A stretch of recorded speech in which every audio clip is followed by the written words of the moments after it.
শুভ সকাল আমার প্রিয় বন্ধুরা, কেমন আছো সবাই? আশা করছি যে যেখানে আছো ভালো আছো এবং সুস্থ আছো। বড়দের প্রণাম এবং ছোটদের অনেক অনেক ভালোবাসা দিয়ে আজকের ভিডিওটি শুরু করছি। সকলকে ভিলেজ হাউস ওয়াইফ চ্যানেলে স্বাগত জানাই। তো বন্ধুরা, এখন বাজে সকাল 7টা। তো আমাদের সকালে তো রান্না হয়ে গেছে, অনেক সকালেই হয়ে গেছে রান্না।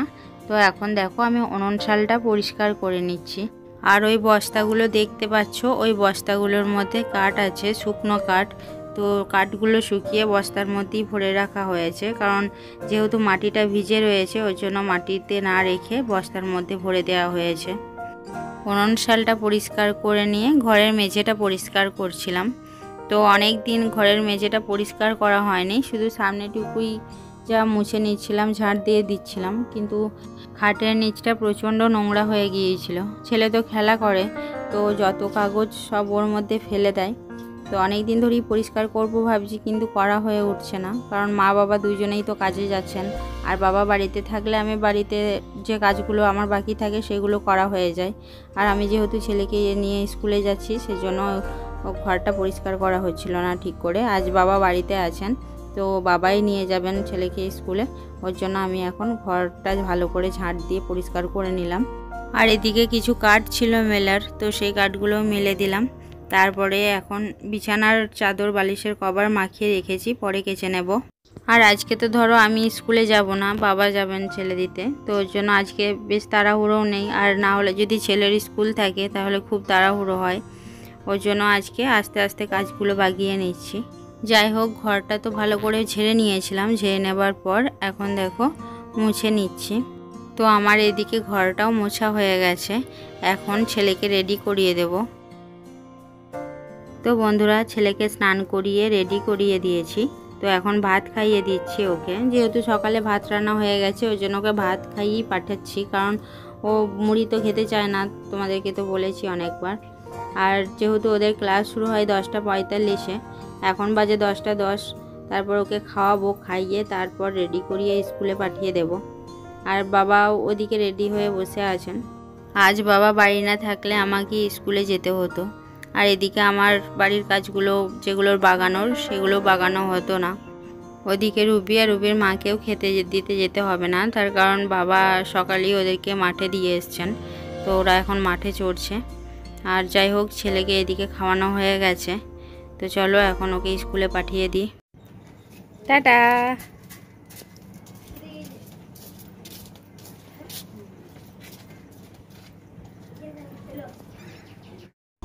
বন্ধুরা, ছেলেকে স্কুলে পাঠানোর পর বিছানার চাদর আর বালিশের কভারগুলো মাখিয়ে রেখেছিলাম, তার সঙ্গে মশারিটাও, তো সেইগুলো কেচে নিয়েছি। তো এখন মেলে দেব। বিছানার চাদরটা অনেক নোংরা হয়ে গিয়েছিল, প্রায় 1 সপ্তাহ হলো কাচা হয়নি। তো কাচবো করে আর কাচা হচ্ছিলই না। আর তার সঙ্গে মশারিটাই তো প্রচণ্ড ধুলো পড়ে গিয়েছিল, যেহেতু ফ্যান চলে সেজন্য যত ধুলো মশারির মধ্যেই পড়েছিল, একদম মশারিটা কালো হয়ে গিয়েছিল মশারির ওপরটা। তো মশারিটাকেও কেচে দিলাম ওর জন্য।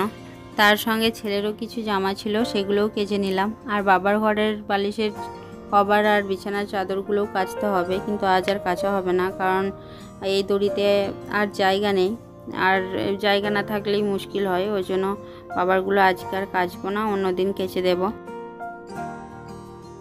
বন্ধুরা, জামা কাপড়গুলো মেলে দিয়ে আবার চলে এলাম কলতলায়, কারণ কড়াইটা ভিজানো ছিল, তো কড়াইটা মাজবো। আর তার সঙ্গে কিছু বাসনও আছে, চায়ের বাসনগুলো আছে, ওগুলো তখন মাজিনি, তো এখন মেজে নেব সেগুলো।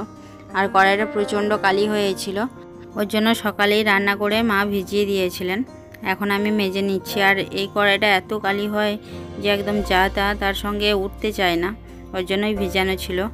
আর বাসনগুলো তো ধুইনি, কারণ আমি ভাবলাম যে একেবারে যখন কড়াইটা মাজবো একেবারে সবগুলোই মেজে নেব, তো ওর জন্য বাসনগুলোকেও ভিজিয়ে রেখে দিয়েছিলাম। আর এদিকে দেখো আমার কড়াইটা মাজা হয়ে গেছে।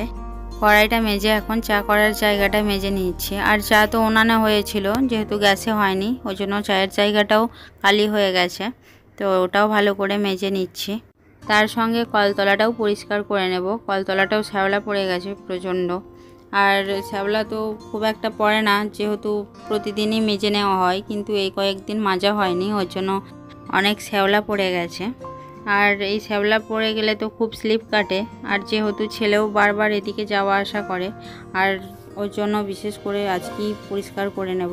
আর আমি তো একবার পড়ে গিয়েছিলাম, সেটা তোমাদের সঙ্গে শেয়ার করেছিলাম, ওই স্লিপ কাটার কারণেই পড়ে গিয়েছিলাম যাচ্ছে তাইভাবে। তো যাই হোক, এদিকে দেখো আমার বাসনগুলো মাজা হয়ে গেছে, আর ওদিকে বাবাও ছেলেকে দিয়ে চলে এসছেন।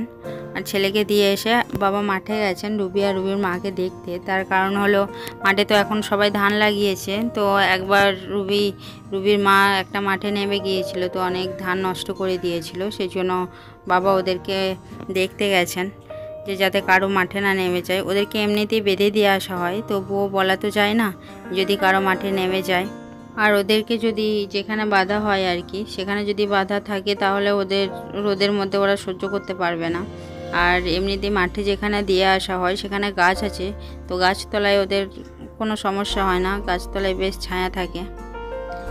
তো যাই হোক, এদিকে আমার বাসনগুলো ধুয়ে নিয়ে কলতলাটাও মেজে নেওয়া হয়ে গেছে। দেখো দেখতে ভালো লাগছে, কলতলাটা পরিষ্কার হয়ে গেছে পুরো।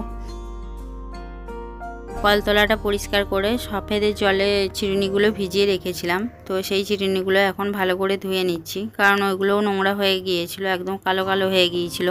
আর এই চিরুনি আমি প্রতি সপ্তাহেই তখন ধুতাম, কিন্তু এখন একদম সময় হয় না ধোয়ার জন্য, কারণ ছুটি তো পায় না, ছেলেকে দিতে আসতে আর হয় না, কারণ আবার ওকে আনতে চাই যেহেতু, সেই জন্য আর ধোয়া হচ্ছিল না। আর চিরুনি নোংরা থাকলে একদম ভালো লাগে না, ওর জন্য সব চিরুনিগুলো ধুয়ে নিয়েছি। তো বন্ধুরা দেখো, এদিকে আমার চিরুনিগুলো ধোয়া হয়ে গেছে, আর ছেলে দেখো চিরুনির দাঁতগুলো পুরো ভেঙে দিয়েছে, আর ও বাজনা বাজিয়ে বাজিয়ে একদম যাতাভাবে ভেঙে দিয়েছে 4টে চিরুনির দাঁত। ও মানা করলেও তো কথা শোনে না। তো বন্ধুরা যাই হোক, ওদিকের কাজ বাগিয়ে স্নান সেরে নিয়েছি। স্নান সেরে মুড়ির চাল মাখানো ছিল সেইগুলো এখন মিলে দিচ্ছি। আর এগুলো আগের দিনের অনেকটা শুকানো আছে, ওই জন্য একটু দেরিতেই মিলছি। আর তার সঙ্গে কি বলো তো, বাড়িতে তো ছাগল আছে, আর আমি তো কলতলায় ছিলাম, যদি ছাগলগুলো খুব চালায়, ওই জন্য আমি স্নান টান সেরে একেবারে তারপর মিলছি। আর এই চালগুলো তো আমাদের না, আমাদের তো মুড়ি ভাজা হয়ে গেছে। এই চালগুলো পিসির বাড়ির থেকে এসছে, তো পিসি মাকে দিয়ে গেছেন চালগুলো মাখিয়ে দেওয়ার জন্য, ওই জন্য মা মাখিয়েছেন। যেহেতু পিসিদের বাড়িতে এখন মনসা পুজো, তো সেই জন্য পিসি মুড়িগুলো ভাজাতে দিয়ে গেছেন। তো মুড়িগুলো ভেজে তারপর পিসিকে দিয়ে আসা হবে। আর এদিকে ছেলের আসার টাইমও হয়ে গেছে, বাবা চলে গেছেন ছেলেকে আনতে। তো যাই হোক, এখন চলো আমি চালগুলো মেলে দিই। তো বন্ধুরা এখন 1:30 বেজে গেছে, তো ছেলেও স্কুল থেকে চলে এসছে। আসার পর এখন দেখো ভাত নিয়ে বসে গেলাম, আর খুব টক খেতে ইচ্ছে করছিল, তো ওই জন্য দেখলাম বাড়িতে আমড়া আছে, তো আমড়াগুলো শিলে ছিঁচে এখন লবণ আর লঙ্কা দিয়ে মাখিয়ে নিচ্ছি। আর এই আমড়া ছেঁচা খেতে দারুণ লাগে, এর আগের দিনও একবার করে খেয়েছিলাম, তো আজকেও খেতে ইচ্ছে করছিল, ওর জন্য আজকেও মাখিয়ে নিচ্ছি। আর আমড়া পাকা ছানা তো আরও ভালো লাগে খেতে, কিন্তু এখন তো ধরো আমড়া পাকেনি, ওর জন্য আমড়াটা ছিঁচেই মাখিয়ে খাচ্ছি। আর তার সঙ্গে আমড়ার আচার তো আরও ভালো লাগে, তেল আচারটা যেটা ঝাল ঝাল হয়, তো ওটা আরও ভালো লাগে খেতে।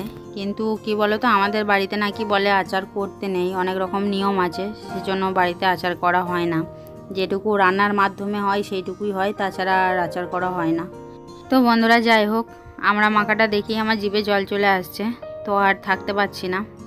তো চলো এখন খাওয়া দাওয়াটা সেরে নিই, আবার পরে কথা হবে। বন্ধুরা খাওয়া দাওয়া করে তো মশারি আর বিছানার চাদর ওগুলো তো শুকিয়ে গেছে, আর প্রচণ্ড রোদের জোর, একদম খড়ে যাচ্ছে তাইভাবে। তো ভাবলাম তুলে নিই, না হলে কি বলো তো আরও খড়ে যাবে, আর রঙগুলোও চটে যাচ্ছে, ওই জন্য তুলে নিচ্ছি সব। আর তার সঙ্গে যে স্নান করেছিলাম, স্নান করার পর শাড়িটা আর মেলা হয়নি, কারণ আর তো জায়গা ছিল না মেলার, ওই জন্য এখন মেলে দিচ্ছি। তো মশারিগুলো তুলে এখন এখানে রেখেছি, তো ওগুলো গরম আছে, এখন ঠান্ডা হোক। আর একটা পুরনো বিছানার চাদর ছিল, তো সেটাই এখন মিলে দিয়েছি, আর ওগুলো এখন মিলবো না, একেবারে সন্ধ্যাবেলায় মিলে দেব। আর এদিকে দেখো ছেলে খেলা করছে, তো ওকে চলো এখন ঘুম পাড়াবো। বন্ধুরা এখন সন্ধ্যাবেলা, তো আমার এই মাত্র রান্না হলো, তোমরা দেখেই বুঝতে পারছো উনানে এখনও আগুন আছে। তো যাই হোক, এদিকে সন্ধ্যাবাতিও দেওয়া হয়ে গেছে, আর মনা আর সুমি বাইরে বাঁধা আছে, যেহেতু ঘরের মধ্যে এখন গরম, ওই জন্য ওদেরকে বাইরেই বেঁধে রাখা হয়েছে। আর এদিকে দেখো আমার রান্না হয়েছে, তো একটা তরকারি করেছি, আলু দিয়ে একটা তরকারি করেছি, আর ভাত হয়েছে। যেহেতু রাত্রের খাবার ওই জন্য বেশি কিছু করি না, একটাই করি। তো যাই হোক, এদিকে আমার রান্না বান্না হয়ে গেছে। রান্না বান্না করে নিয়ে যে জামা কাপড়গুলো দুপুরে তুলে রেখেছিলাম, তো সেইগুলো এখন গুছিয়ে নেব, কারণ তখন তো গুছাইনি, ধরো জামা কাপড়গুলো গরম ছিল, ওর জন্য ভাবলাম পরে গুছাবো, তারপর ছেলেকে পড়াতে বসাবো। তো বন্ধুরা, এদিকে আমি গুছিয়ে নিই। তো আমার ভিডিওটি আজ এই পর্যন্ত রইল। যদি তোমাদের ভিডিওটি ভালো লেগে থাকে অবশ্যই লাইক করো, কমেন্ট করো। আবার দেখা হবে নতুন একটি ভিডিওতে। তো সকলে ভালো থেকো, সুস্থ থেকো, ধন্যবাদ।